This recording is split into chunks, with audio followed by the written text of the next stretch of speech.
Anyone with a Netflix account will note that the latest film that they've been promoting is Okja. This is a film from Korean director Bong Joon-ho. The film got a bit of press coverage because it premiered at Cannes Film Festival, and the film purists at that festival got a bit upset about the fact that the film has not had many cinema releases but has been premiered on Netflix. So Okja is a film about Misha. She's a Korean girl living in an isolated mountain with her grandfather. She and her grandfather look after this super pig that was sent to them from America, and Misha and Okja have this immensely strong bond, having spent all their time together for the last 10 years. The corporation who has sent them the super pig is called Mirando, and they sent out a variety of these super pigs all across the world to see how they would grow under traditional types of farming. And they now want to bring a super pig back to show off New York to announce the release of their new super pig meat products. Okja is chosen as that pig, and so she gets taken away back to America.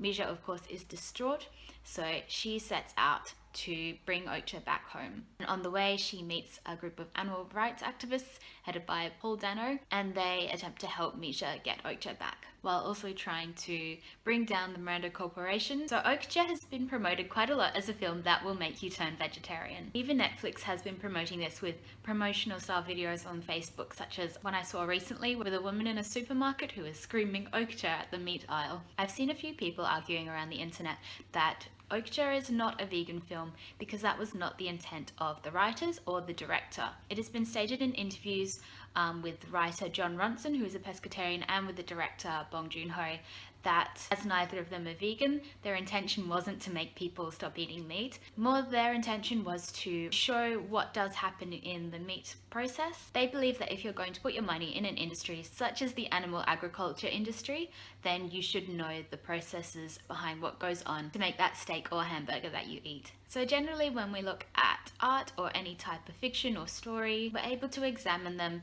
in two ways. You can look at a piece of fiction within the context that it was written and look at the intentions of the author in creating it. However, you can also look at a book or film at face value and purely analyze it on what is being shown in the story. Both are equally valid points of view, I think, but for most viewers, seeing the film on Netflix and clicking onto it, they are more likely to have the latter experience of watching the film. And if you are watching it at face value, I think without a doubt Okja is definitely a vegan film. And I think the reason is, and I think any vegan who's seen it will agree with me, is that it perfectly encapsulates the emotions that vegans are trying to get across when they talk about the animal industry. And it also presents a lot of the same information that animal activists want to communicate in regards to the way animals are needlessly killed for human greed and money.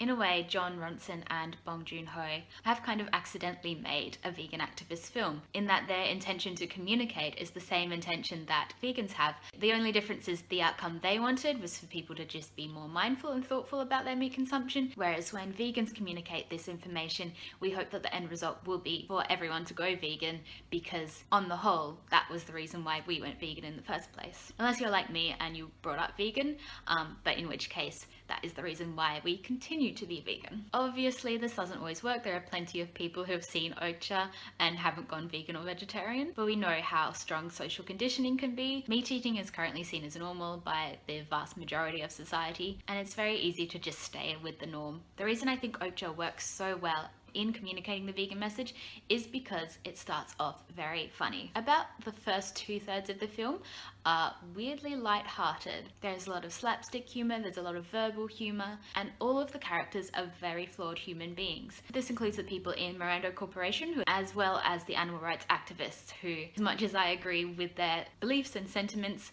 I can definitely see don't always use the methods that I would personally use. Having every character flawed makes the film incredibly human and makes it really easy to understand the motives of every character, and this even includes the motives of Tilda Swinton as the character Lucy, who's the face of the Mirando Corporation. The film shows that even though they're awful people and we're able to laugh at their over-the-top awfulness, they're not evil people as such.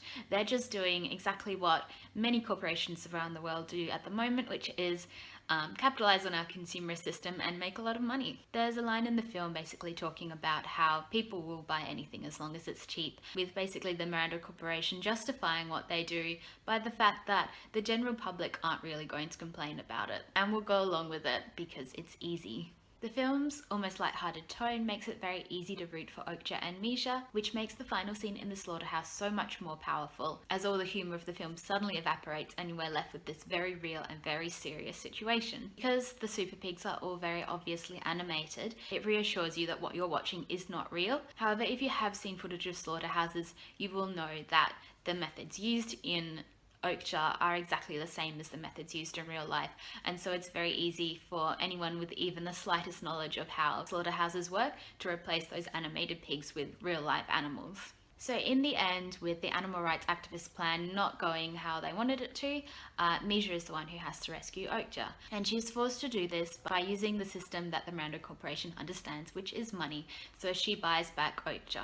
The most heartbreaking part of the film is when Misha and Okja are being led away from the slaughterhouse past all the other super pigs who are still stuck there and are very much aware of what's going to happen to them. There is a baby super pig which gets pushed through the fence by its parents, and Okja scoops it up in her mouth and is able to carry the baby pig out of there back to safety, back to Korea with Misha. This is so heartbreaking, this sort of self-sacrifice of the parent super pigs, knowing that they're gonna die but still wanting to save their baby. This so perfectly represents what it's like to be a vegan currently. It's very easy to feel alone in a society that thinks you're the weird one for not wanting to eat dead flesh. And watching all those cute videos on Facebook that tend to go around of rescued pigs living happy lives as pets or in animal sanctuaries. Yet you can't help but think of all the millions of other animals that don't get that opportunity to live their own lives. So the message that I took out of Okja was that as a vegan, we can have an impact. Misha is able to rescue Okja and the baby super pig,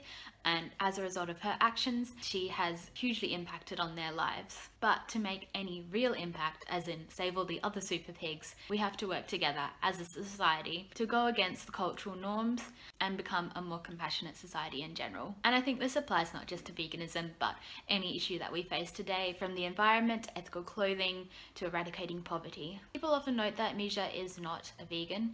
At the beginning of the film, she eats fish and she eats chicken. It's stated that chicken stew is her favourite meal, and I don't see Misha as vegan either. She's a very young girl, and her only mission in this film was to rescue Okja, who's her friend. It's possible that as she grows older, she'll understand exactly what has happened to her and maybe will turn vegan. But it wasn't her role in the film to represent veganism. That was the animal rights activist's role. I've also read a few things online from vegans saying that they think she did turn vegan in the end. The film ends much as it started, with Misha and her grandpa eating stew in their house in Korea, and people say, for example, that the chickens are now running around the yard instead of being locked in a cage, and that is a nice reading on the story. I'm not sure exactly how accurate it is, because I think the whole point of the film was Misha returning back to life that she loves, as opposed to any kind of other message in that last scene. I think Okja has definitely set a precedent for animal rights type films. I imagine before anyone wanting to get an animal rights film funded would probably be met with a lot of people saying that won't be profitable. But with Okja having quite a lot of success on Netflix, I think more films will be springing up around veganism and sustainability. Let me know if you've seen Okja and what you think of it. If you're vegan, let me know if you think it's a vegan film as well. If you're not vegan and you've seen it, let me know if it has changed your mind in any way about eating animal products. This is obviously just my take on the film, and I know that art and stories and films can be interpreted in many different ways. Thank you for watching. I hope you have a great day. Bye.